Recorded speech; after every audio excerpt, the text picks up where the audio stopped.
always needing a goal is kind of a bad thing to do, because very rarely are you going to attain the goal. You have to make the goals attainable. And we work with our patients on telling them that too. But if you set too many goals for yourself, you're not going to attain them. So I've tried to learn, and I'm kind of a hyperactive person by nature, but to calm myself and live in the now.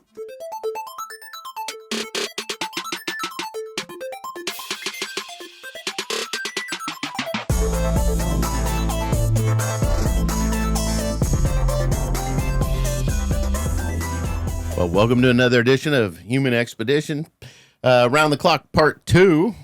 So, being joined with Zach Hoover, and your official title is Head of Rehab? Or? Director of Rehabilitation and Health Services. All right, so your title wraps around the back of your card then. Basically, yeah. Yes. It's a mouthful. I usually end up saying Director of Therapy because most people can relate to that. Yeah. So, what does your job entail at Around the Clock now? So from the simplest terms, I oversee the therapy department. So I manage the day-to-day schedules and activity of our physical therapists, occupational therapists, and speech therapists. And then I also oversee our quality department. So reviewing notes, submitting for authorizations and things like that. I oversee that department as well. Okay, and what's the training like to bring somebody? Because I think in the therapy world, people don't understand the breadth of the areas you can work. So if you get a new grad or somebody that comes from another area, how long does it take to get them up to speed? Each person's a little bit different, but we've pretty well standardized it. In fact, I'm training 2 new people this week. They're not any of mine, are they? Maybe. Okay. Dang. All right. I wouldn't tell you that. But I have 2 new people one's a PT, one's an OT. And generally what it looks like is the first 3 days they're in-house. First part of it's, like any new job, going through the HR stuff, but then learning the timesheet system. And then they're all given iPads and phones that they have to learn the basic technology. Somebody who's never used an iPhone before has been an Android user. Sometimes there's a bigger learning curve for them there.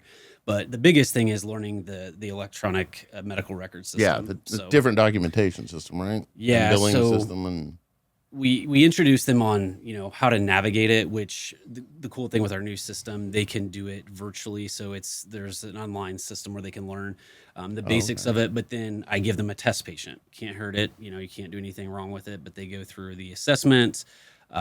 We do that. So today I did that yesterday afternoon with the 2 new people. And then today, boom, do another one until they feel like, all right, I've got this. And then we go on to the routine visits. And then so that's for 3 days. And then for 2 days, they're out in the field kind of observing and or kind of really assisting with another therapist out in the field. Learning what it's So they'll do that typically, Thursday and Friday. And then starting Monday, they'll see their first patient on their own. Okay. But there's also the coordination.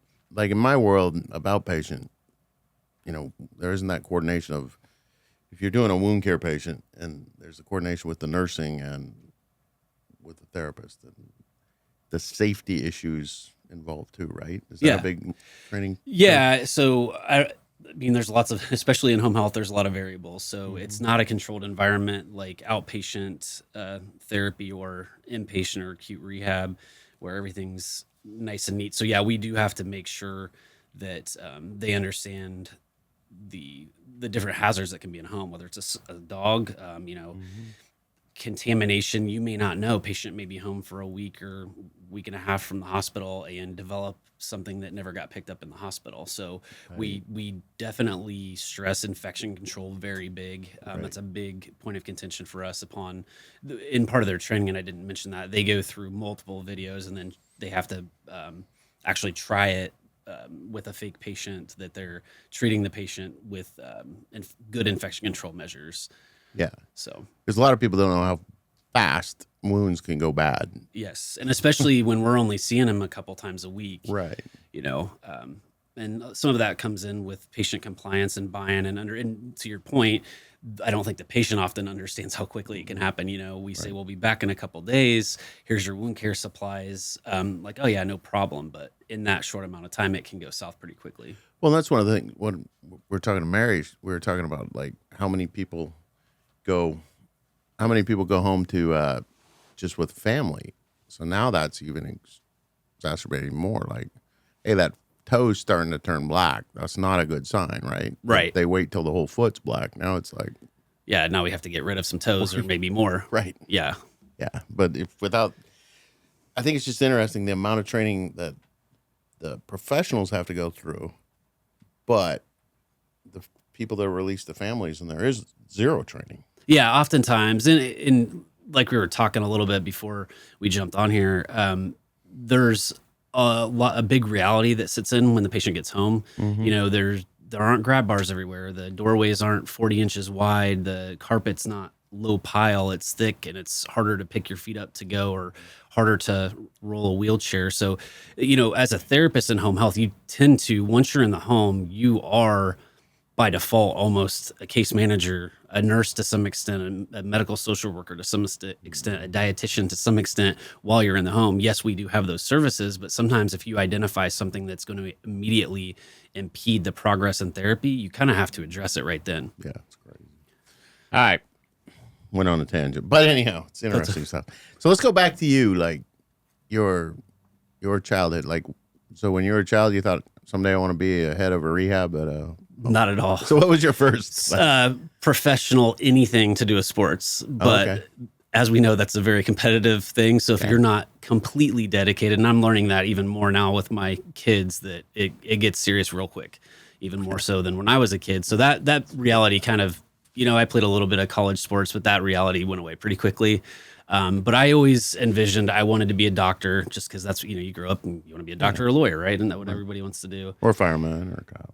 But I went into undergrad as a pre-med. I did okay, but I was involved. I did sports. I was in a fraternity, just got too involved. Didn't quite have the GPA to really make it a serious attempt at med school. And I don't think I, at that time, had the dedication to do it. I mean, it's a huge, and you know, anybody that's gone to med school and graduated, thank you, because it is quite the undertaking, especially now with student loans and yada, yada, yada. Yeah. So kind of looked at other options in that. And so the therapy world came up, and quite honestly, everybody knows what physical therapy is. So that was my first kind of thought. Then I was like, what's this occupational therapy thing? And I liked occupational therapy better because I like variety, and no offense, but I think PT can tend to be very monotonous, the same kind of things over and over, where I feel like OT, you can be a little bit more creative. Yeah. So past that, I had no expectations. I think the competitive nature of playing sports all along kind of wanted me to be in more of a leadership position. So when did that start, though? So as a child involved in a lot of sports, and so what core values as a child did you learn that you still carry with you? Work ethic, for sure. Effort. Talent is something that can be learned. You can teach somebody how to be better at something, but if they don't have a work ethic and don't put in the effort or make time, it's not going to happen. So for me, I guess it's good work ethic, effort. Yeah. Okay. So as you're coming up, what supportive family? Were they like, hey, what was the background like? Like, neither of my parents had gone to college. So when I went to college, they were just like, kind of like Mary's thing, like, what are you doing? Like, this isn't really good for you. Very high expectations. So both my parents went to school, both have master's degrees. So I'm the youngest of three boys. So and my brothers went to college, all have good degrees. I was the only one that went to graduate school, though, out of my brothers. So you ended up beating I held that over him. Yeah, I ended up beating him. I had to. Yeah, I got beat on. I got beat on my whole life, so I had to beat him at something. But so no, very high expectations. I would say, kind of, you brought up Mary and her, the way that she talked about her family. We were pretty polar opposite. So not that we didn't love to be around each other, but it was almost like tough love. Like there was like I said, high expectations all the time. Religious family, very strict about going to church every Sunday and that kind of thing. But yeah, just a lot more, I would say tough love is kind of how I grew up. So is it more just your core family, or like? Yes. Like I know in the Italians, it's anybody that has any blood relationship at all is family, and We were close, but nothing like that. Yeah. It was mostly holidays and Right. Birthdays and like almost forced kind of stuff, Right. to some extent. Like Yeah. everybody's got to do it. Okay, cool. So then you start down this process with high expectations, which I think sometimes is a lot harder. I mean, when I went, there was no expectations. They thought I was going to flunk out and be back. So, Yeah. but when you're coming from where you came from, there's the expectation that no, you're going to do this. But was there a time, high school or college, the undergrad, that you were just like, maybe this isn't for me? Or Well, I would say it was probably my sophomore year in college when I was, at that point, I was playing football and baseball and in a fraternity, and I was like, I can't do all of this. And yeah, you can. You just don't do schoolwork. Yeah, well, that's what was happening. I had never in high school, I'd never really gotten anything less than a B, and so started getting some C's in college. And I was thinking, all right, well, I got to do something because baseball and football clearly aren't my future at a D3 school. I kind of figured that out quickly, and so started. I would say my sophomore year kind of started, and then that's when I started to look at PT and OT, realizing med school is probably not for me either. But then there's so what was your strategy at that time? So stop playing sports and focus more on school? Yeah, that was my focus. I knew my grades weren't where with the route I was going, there was limited opportunities with a pre-med. I mean, with a pre-med major, there's a lot of opportunities if you have a good grade point average, but if you don't, what are you going to do with it? You're going to basically have to go do something else. So I knew at that point, for me, in order for me to get into PT, OT, or be considered for anything else, like I did look at PA school. I knew my GPA had to be better. So I slowly, got through my freshman year, had the fun, and then realized it's time to buckle down. Right. So you're able to get it. Yeah, I didn't until the end of mine. I think I graduated Montana State with like a 2.9 something. So I wasn't getting in anywhere. Yeah. So then you had to figure it out afterwards. Well, that's when I switched to athletic training. So I thought, well, do I go PT or do I go at my master's? Well, the master's was easier. Mm-hmm. At least I got qualified for master's. Yeah, there you go. And each school has different requirements too, which was good. The school that I went to, the University of Indianapolis, for my master's, and they are more focused on the interview part versus your actual GPA, which helped me. I think I had like a 3.2 or 3.3. Yeah, so which is, some schools require a 3.25 just to even get in. So I was right there. So. I'm hoping all the other applications aren't. Yeah, exactly. So, but no, I feel like I chose the right career. I'm enjoying what I'm doing. And so it was definitely not something that when I was a little kid was looking at being an occupational therapist, though. But that's a big switch, because going from that athlete mindset, what was that like, the internal battle you had at that time of, man, I don't want to let go of sports, but it really wasn't that hard. I think I went to a really small school, and so it quickly became apparent as I moved from playing high school sports to then club sports, where I just kind of kept moving down the batting lineup and that kind of thing. And then when I got to college, hints in sports. Yeah, it became apparent. But I still enjoy it. I'm kind of living it through my kids, and we have a group of friends that play. If you're watching, we play softball sometimes and that kind of thing, and then we kick the golf ball around. So I still get some of that athletic. Yeah. So you start going into therapy, and you're looking at, all right, I'm going to go do this. You get into therapy school. Was there any self-doubts in there? Like, is this really what I want to do? Because you're juggling, like, should it be PT or OT or? Yeah, there were certain times where yes. I don't know if I'm trying to think of more detail to give you on that, but there was definitely times. I think when I got to grad school too, it was more of a remote thing. So the social life was kind of gone. And so you had a lot more time to just sit and think a little bit more. Yeah. So I definitely did, but I never really had a doubt that I was making a good decision. Was it the perfect decision? I don't know that anybody can ever say that with confidence, but I knew it was a good decision, as kind of going back to what Mary said. In John's decision, seniors weren't going away, right? Healthcare is not going away. So from that perspective, I knew it was a pretty safe environment to get myself into. So you start your career. What were you doing when you first started your career? So I first started, I took a job at an outpatient clinic in Chicago that I did a rotation with when I was in school. Knew it wasn't a long-term thing. I basically did that because they knew me, I knew them, until I could find a full-time job.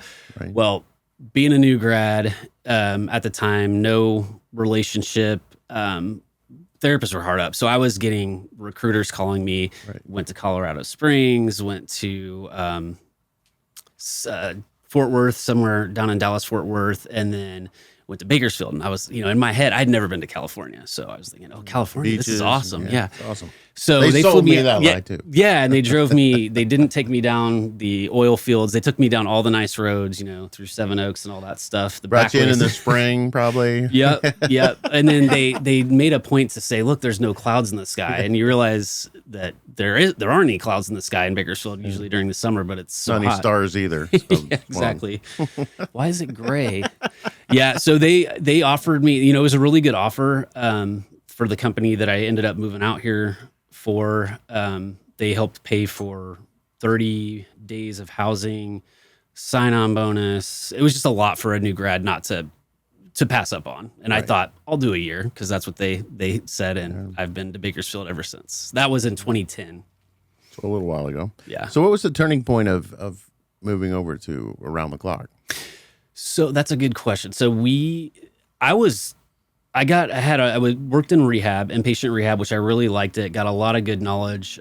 Coming out of school, I would recommend that for any therapist to at least do acute care or rehab for a year. Helps you kind of work closely with doctors, nurses, other therapists, more of a team type setting, learn diagnoses and that kind of thing that you don't necessarily get exposed to in school. Yeah, the fragility of humans. Yeah. There's a lot of textbook stuff that doesn't look like a textbook in real life. So that was a good experience for me. It was more corporate in structure. And to be quite honest with you, I didn't quite align with some of the rules and things. Corporate world can be very strict, and if you want to make change, it's not so easy to get change or get your voice to be heard. So that was really it for me. Honestly, when I was a random thing for Around the Clock. There was a marketer from Around the Clock that happened to be in the rehab facility that I was in the day, kind of knew him a little bit. And I was like, hey, are they looking for a therapist? And so I came over. Always. And I had home health was something I was interested in because I thought it was and now I know it is a really good transition from inpatient rehab to home health because that's what the patients do, right? They're in rehab and then they go home. So thought it was a good transition, but had no intentions on staying. I was at the time, I remember interviewing saying, hey, I'm getting married in October. This was in April of 2013. Hey, I'm getting married in October. I'm sorry, I'm going to be taking 2 weeks off. Everything that when you're interviewing a new hire, you don't want to hear. Right. I did say that. And so it was like, you know what, I'll try this. So yeah, that was really it. And the reason I stayed was really, it's the exact opposite experience that I had from rehab. And that's, kind of what led me into management was that I think Mary at the time could see that I was somebody that was, hopefully she sees it as professionally challenging things and then realize, you know what, I think you have a lot of good ideas. Why don't you manage them? So I think that's kind of how it went, and nervous at the time about it, but it's been, an amazing experience really that I went. So how long have you been in the role of manager? So in management since probably about 12 years. Okay. But it's kind of evolved because when I started it was more like our team just, when I joined Around the Clock, had gotten big enough to where there just needed to be somebody kind of a lead, managing, at least a lead, and that's really what it was. And then when I was first in management, I think we had about 8 therapists because I remember we could fit into an office about this size and have everybody in there.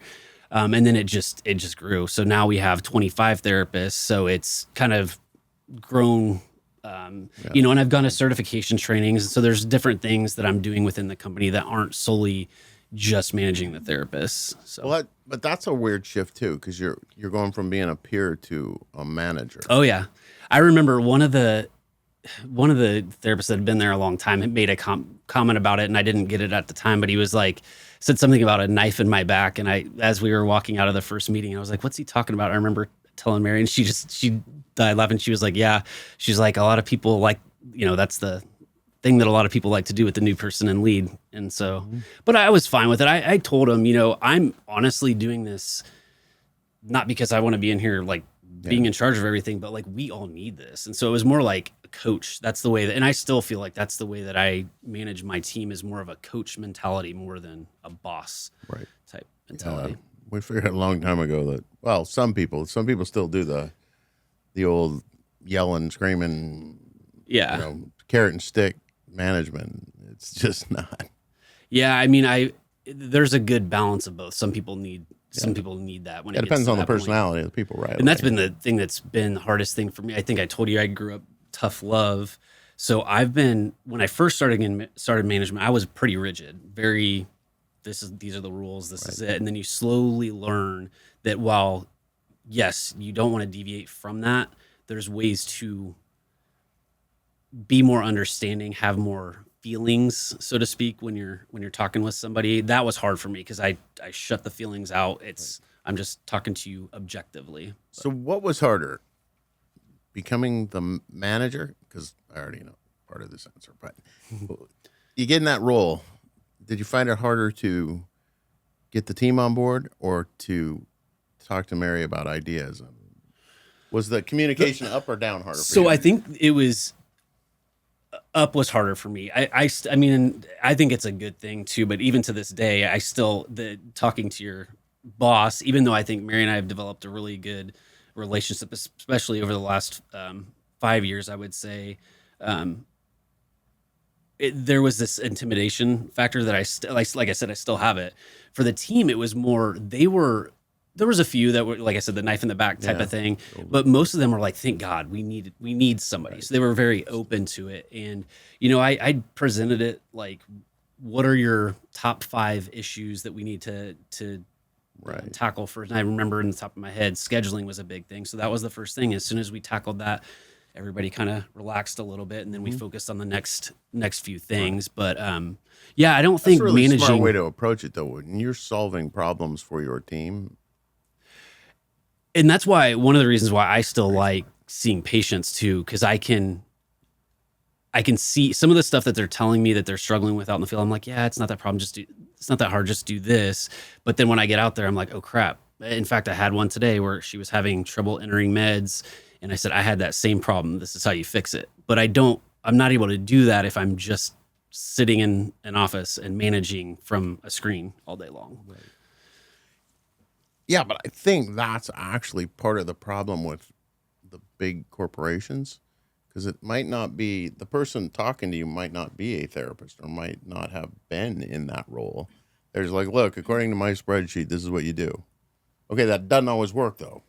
Sure, and then that is some challenge. I'm sure Mary and I had battles about that too, like explaining the difference between nursing and therapy, and we still have that. I mean, we still have those discussions, but yeah, it's good to have those. I mean, it's good to have those discussions, but like I said, I think it's a good, healthy thing to have. Respect, I would say, intimidation is probably a bad word, but having respect for, especially to somebody, an Italian, it's a really good idea. Yes, 100%. He's got to be careful. You don't big have some family that shoes or something, Yes, definitely. So, all right. So, internal, so you're in this role now.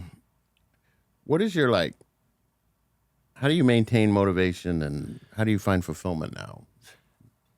And I think we talked about this. I think to a certain extent, and Mary talked about it like in the corporate world. And I think I still had some of that in my head, like climbing the ladder type of thing. And then I kind of realized the title really didn't mean as much to me as I thought it would. It was really more respect from my peers, respect from management and my team. And so for me, what I get fulfillment from is seeing the success of the team. And I like to share that with them. I guess that's what motivates me. And I think that goes back to the sports days. It's winning, right? But how do you define win in home health or in therapy? Really, to me, and I know Mary's done a great job of this as well, but we have a lot of tenure in our therapy team. That's hard. As you talked about, it's hard to find therapists because a lot of them know they can go somewhere else And keep them. and keep, yeah. And so the fact that we've been able to keep the large majority of our therapists for 10 plus years, I take pride in that. So that, and then success, seeing them succeed in patient outcomes, succeed in reducing hospitalizations.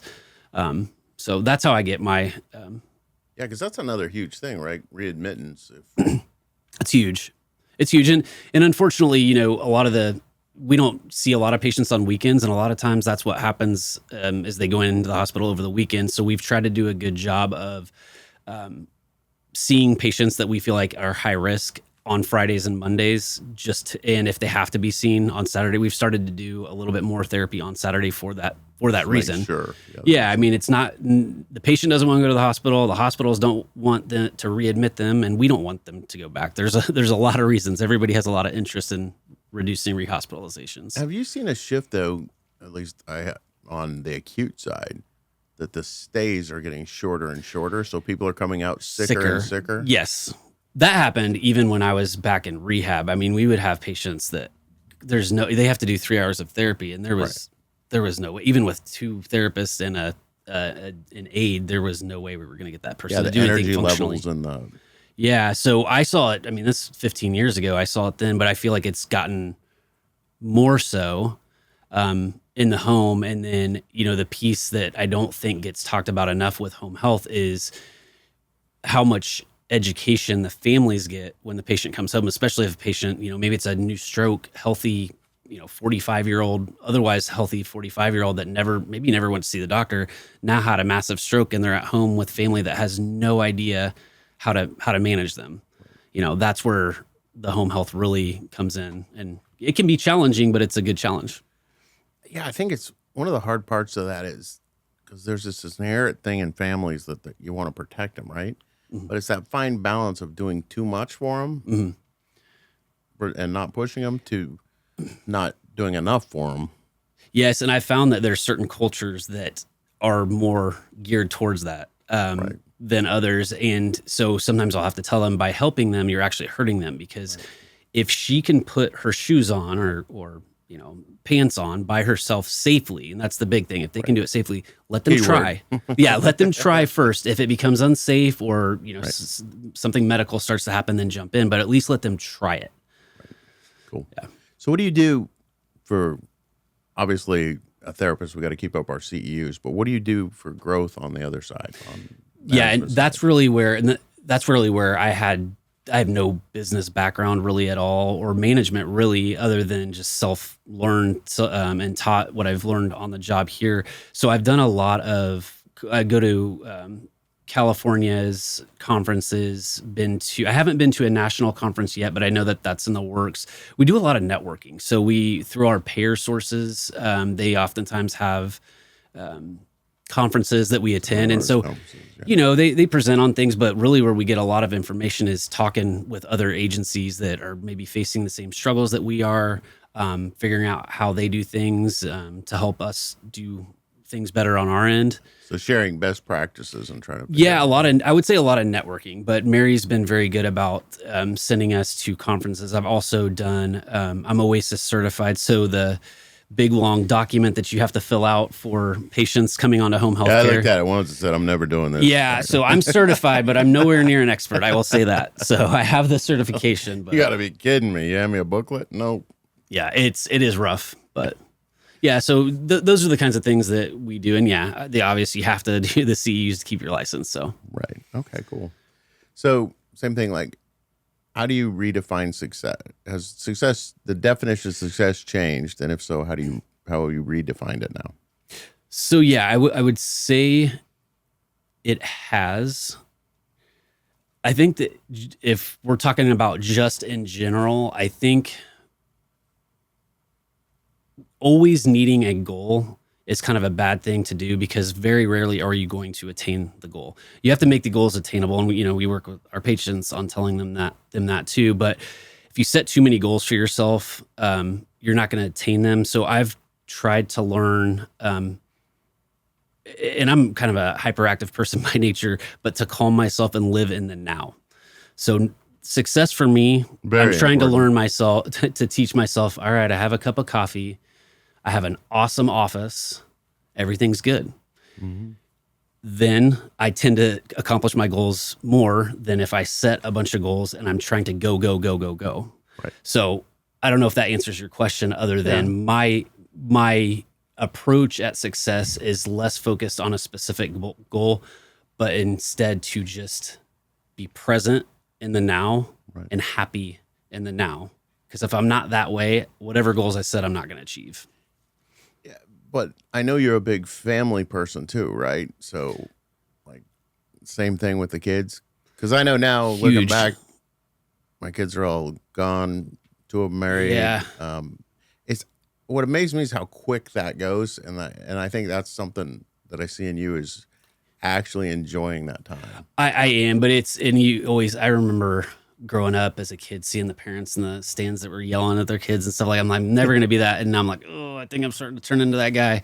But no, I love coaching. Tonight, my son's got 2 soccer games. I'm going to coach those. Nice.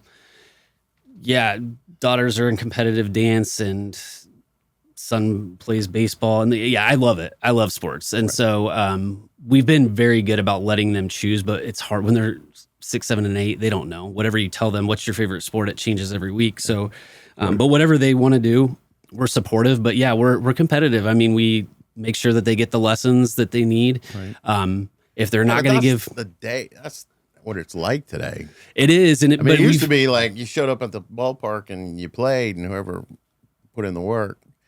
But man, now there's private coaches. There's 100%. It is travel nuts. teams. There's I didn't realize. Yeah, it's eye opening because I played pretty competitive sports, but I never did this stuff at 8 years old like my son's doing. It's crazy.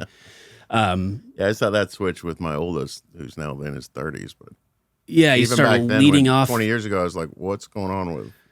Yeah, it's nuts. I mean, I started it when we moved from the small field to the big field, but yeah, it's kind of crazy how it is. And I think California in general is just a little bit more competitive. But I think a lot of that is parents living vicariously through. So how do you because you were just getting to play in college puts you in a small percentage of people, right? Yeah, that is true. And I do think that that's a slippery slope.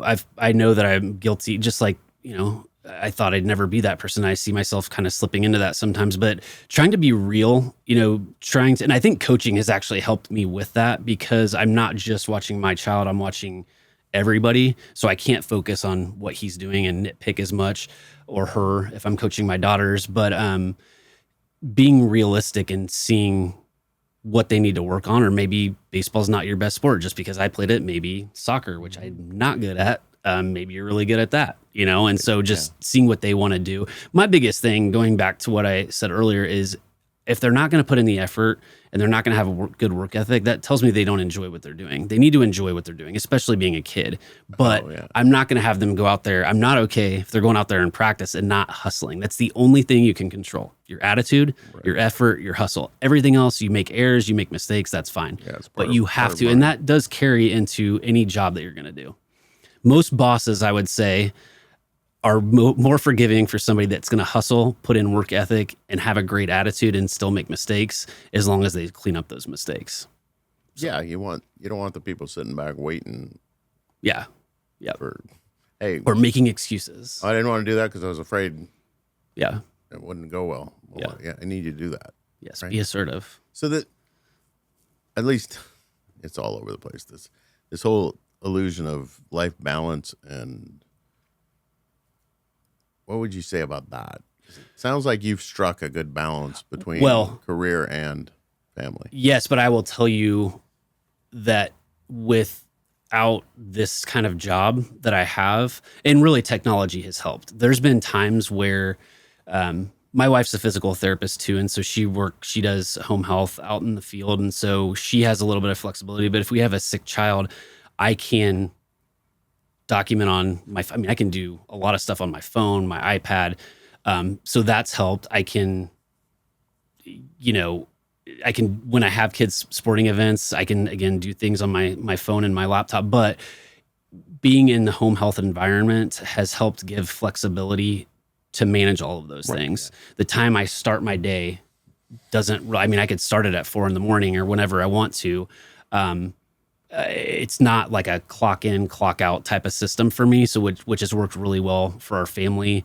And I think just the big thing is proving accountability and reliability does end up allowing you some of that flexibility, which our therapists hopefully that work for around the clock enjoy, because it is a big part. We want them to be with their families. We want them to not have to kill themselves working. We want them to work and enjoy their families. Mary's very big on family.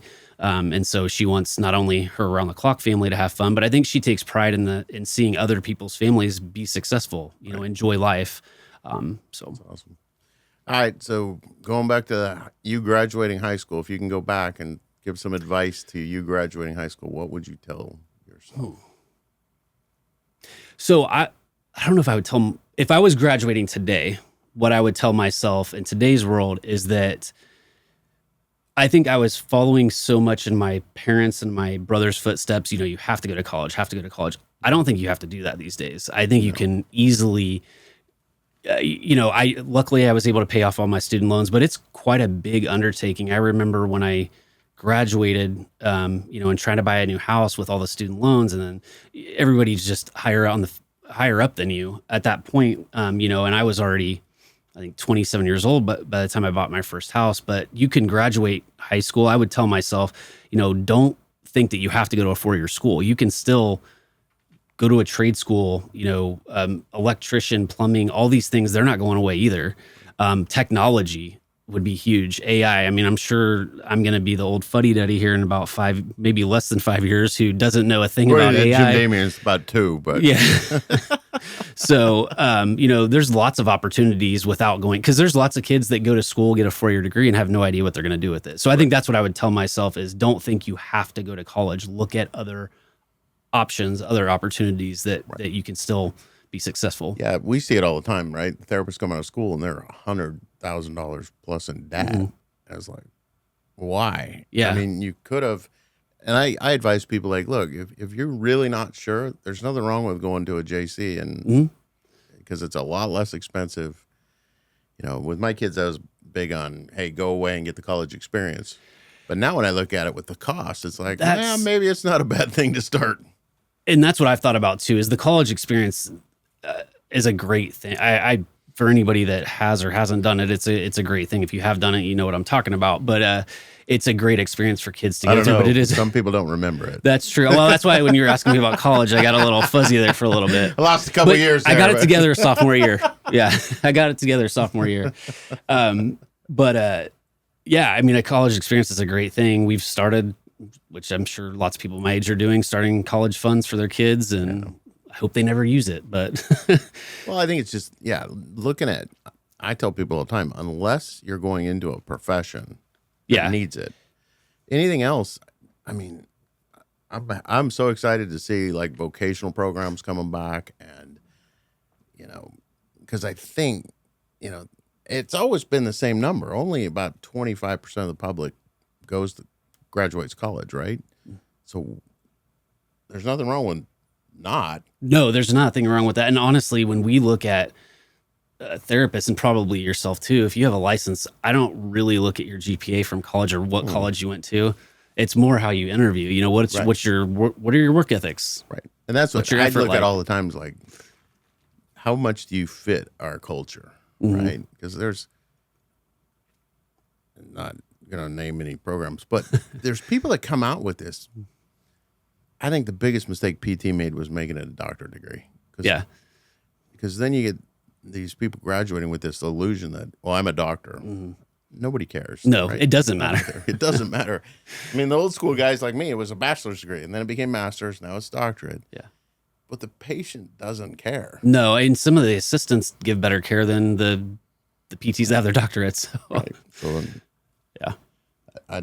I've been on interviews with colleges and stuff, and I'll always be like, well, doctor, because I did finally get my doctorate. Yeah. I don't know how many years ago. You wanted to, you got shamed into it. Well, I just thought if all my new therapists are coming out with that's a good point. doctorates, I should probably do it. But I've been on interviews and they're like, "I'm joining us as Dr. Terry." I'll be like, "No, it's Tim. Yeah. I don't ever call me." Yeah. And and that's one of my questions on an interview is like, "So when you come in the clinic, what do you want to be called?" Oh, that's a good idea. And they're like, "Oh, doctor." Oh, all right, never mind. Like, Yeah. that's not that doesn't fit with who we are, Yeah, right? that's a really good idea. Because I think we shared, and I didn't realize how much we shared on this, but it's about the care to the patient. 100%. Like that old quote that nobody cares how much you know until they know how much you care, right? Like, and the one thing that I still crack up with PTs or OTs are starting to do it, but PTs have like the alphabet after their name. Like anybody knows what the hell that means. Like nobody cares that you got 14 titles after your name. That's just for you, right? Yeah. Even interviewing people, I don't care that you got 15 certifications. Right. And half the time they're ones that you won't even use at your clinic. Right. So I remember all these special, I'm like, that's great. That's great. I mean, that's great that you have that, but I need you to go see these patients. Exactly. So, yeah. Awesome. Well, cool. One last thing. So you joined the TILT program, right? So what do you think about that program and does it help you refine your management? Yeah. Well, I think we've said this several times in the program, but iron sharpens iron. And I'm a very confident person in going to those I don't know if humbling is the right word, but it's like realizing that especially the people that present have been doing it longer than I have and have been faced with more adversity than what I have. And because I've been doing it for so long, I feel like I've been faced with everything. And then you learn going to these things, I haven't been exposed to a lot of stuff. So that's been really good for me. And then just learning people's backgrounds. I think hearing Mary talking earlier about, the chances that people take, I give huge props to anybody that started their own business and learning how difficult. I mean, oftentimes they don't know, they're just taking a huge chance. They may know a little bit about something, but they're just very confident and willing to take the risk, and that effort and focus and determination that it takes to stick through it, because it's not going to be overnight, has been really good to hear from other people. And then I think the other part of that is not hearing it just from healthcare. The diversity of the groups, different, from a management perspective, almost everybody's faced with the same, management of their employees. It's the same kind of, labor laws and same conversations. 50, yeah. Same conversations Anybody that you're having with 50 your employees. Yeah, so that's been really good. I've enjoyed it, and I'm looking forward. Hopefully, we can keep it going and grow it, because I think making it even more diverse would be even more benefit to everybody. Oh, yeah. Comes. No, it's just like the mastermind stuff. The more brains you get in the room, right, and the more you can learn, especially everybody come up through that. Because if you look at statistically, only 9% of Americans are considered entrepreneurs. And it's because that takes a little bit of crazy along with to put everything on the line every day. Yeah. But then the other thing that I didn't bring up with Mary, but statistically, when you look at small business in America, only 2% of business in America have more than 100 employees. So when I saw that statistic, I was like, man, no wonder it's hard. Yeah. Yeah, that is wild. 2%. And then if you go, so 100 to 499 is 2%. Over 500 is 0.2%, 0.28% of businesses. But they employ 30 to 40% of the workforce. So the bigger getting bigger, and the small, it's those of us in the middle that are like, all right, we're too big to compete with the giants. Yeah. But we're way above the complexity gets so exponential. Mary knows, right? The complexity as you grow is just like, what did I do? Yeah.